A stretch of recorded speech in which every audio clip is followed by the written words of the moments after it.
Hey everybody, old guy, old camera in the old guy studios, doing a preview for our third video. We're going to try a new camera, a different kind of camera. And I talked about, if I did talk about a few different kind of cameras, they're all different kinds of cameras, especially cameras that are easy to find at antique stores, like the box camera. It is not a 35mm film camera. Do not spend $50 or more for these things, they're very common. Caveat, unless they're a color, red, green, blue, or if they have a Boy Scout logo on them, something that makes them collectible, then maybe. But just a plain Jane Art Deco faced box camera, all day long, 20 bucks at the most. Easy enough. There's a switch right here. Can you hear it? That's the shutter. That's all it is. If you can hear it and you can see it moving the lens, it works. And we'll probably shoot a roll of film through this, but not today. Interesting thing about these is the Kodak versions. This is a Kodak product. If it says it's a 620, it'll say, you may not be able to see around the lens where it says 620. That's a Kodak film. That's not 120 roll film that you can still buy. It's a Kodak roll film that's been out of production for decades. Not that you can't find it anymore, but it's going to be really old, and anyway, something to think about. So don't think you're just going to shoot one of these unless it takes 120 film, and a lot of times you can pull the back off and it'll say 120 or 620. So a box camera.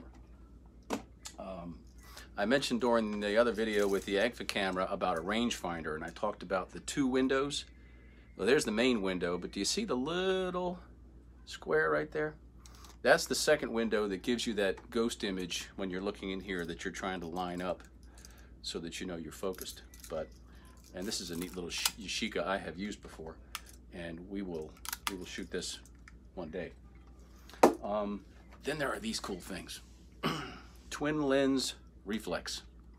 It's got one lens for the film and one lens for you to look down the top through. There's a mirror in there, so you're looking this way. But one is your you're composing your shot. The other lens has got your shutter in it. It's got your aperture setting, and there's adjusting the shutter speed. It's kind of quiet. You can't hear this one, but it does work. Although, funny thing about this one is the focus mechanism is completely frozen. It will not work. The lubricants used on some of these old cameras when they get really old will harden up just to stone. There's a way to get them clean.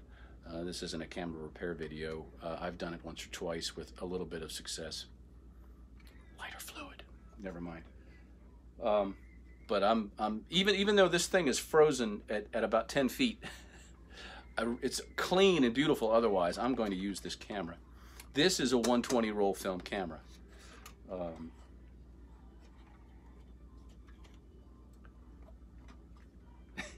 There is a way to open it. And we will do a video on just opening cameras. There we go. But that's where the roll film goes. There's two spools. There'll be a take-up spool. Oh, that whole thing comes out. Some of these, the whole mechanism comes out, and you load the film around it and you put it back in. Different video. A very, very, very low end twin lens reflex. It's got one shutter speed. It's got 3 lens apertures, and it's a manual focus where you're just guesstimating, and a very simple shutter that you have to wind the film thing to get the shutter cocked. You hear it? This was just supposed to be a preview video. There we go. But what we're going to shoot on my next video, oh, and then there's, sorry, Polaroids. We'll do those too. You can still get brand new film for these things. Some of them, not all of them. And we'll show you both. But what we're going to use is one of these. I have never used one of these before with film. The shutter speed and the aperture up front here. You load the film in the back, you open this door. I would do that, but there's actually old film in here you can look inside that red window and you see a number. They're still filming this camera from I don't know when. And I imagine that half of it's ruined, or maybe not, because there's a paper backing on these rolls. I'll show you that. Some of the pictures in here are probably ruined, but I could probably finish this roll out and take the film to get processed. But I'm not going to use this one. I have another one that my daughter bought me for Christmas or something recently.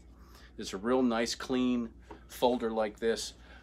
This one takes some format of film, not 120. It might even be something. No, just say 120. Anyway, the camera we're going to use takes 120 film. Which means we can still buy it brand new. 120 film, roll film, has been used by pros. Well, that's what the pros were using before digital came along. And even for some years after digital came along, wedding photographers would use a larger format film. So your negative is this big instead of being this big. So you've got a lot more resolution and sharpness in your photos. But we're gonna run some film. I've got some film coming in the mail. Film is expensive. But I wanted to get some new film, and I found a pack of 5, a roll of 5, 120 rolls, color, might have been Kodak, for about $45. So we're going to go ahead and give that a try when it comes in the mail. Can't wait, should be fun. Never used one, could be a disaster. We'll see. Thanks. And if you like the content, don't click subscribe, don't leave it. I don't care if this is my 3rd video, and I don't care. But if you like it, if you're entertained by it at all, if you find something that's interesting and you want to encourage me, that's fine. You can do that. But it's going to be a while before I make my first million on YouTube. Until next time.